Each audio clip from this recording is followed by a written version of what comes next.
Uuwi ng Pinas si Clarkson kapag nag-champion. Pangako sa mga Pinoy fans, tara kwentuhan. Ito na nga siguro ang NBA Finals na aabangan ng mga Pinoy fans dahil dalawang kababayan natin ang maglalaban para sa NBA Championship.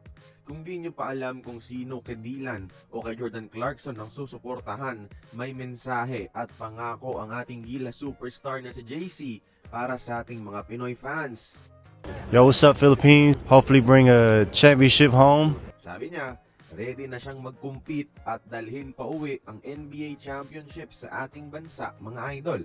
Ibig sabihin, inaalay ni JC ang final series na ito para sa ating mga Pinoy fans. Limitado man ang minutes niya, nananatili pa rin siyang handa sakaling bigyan ng opportunity, mga idol. Pangako din ni Jordan Clarkson na umuwi, mga idol, kapag manalo sila ng kampyonato. Sabi nga niya, he will bring the championship to the Philippines. Minamarket na rin kasi ng NBA ang Pinoy matchup na ito at tiyak mas malaki ang chance na bumisita si Clarkson sa Pinas para mag-celebrate sa mga Pinoy kung manalo sila, mga idol. And also, it will also be one of the initiative of the NBA, no? At mas may chance na gawin ito ni Clarkson kaysa kay Dylan Harper, mga idol, na hindi pa nga nakakapunta ng bansa.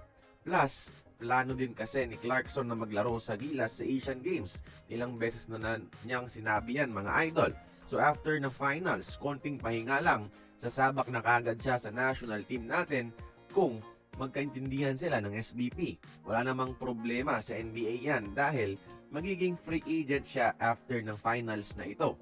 Kaya kayong mga idol, sinong gusto nyong manalo ng NBA Finals? Si Jordan Clarkson o si Dylan Harper? Join the conversation. Magkomento lamang sa ibaba.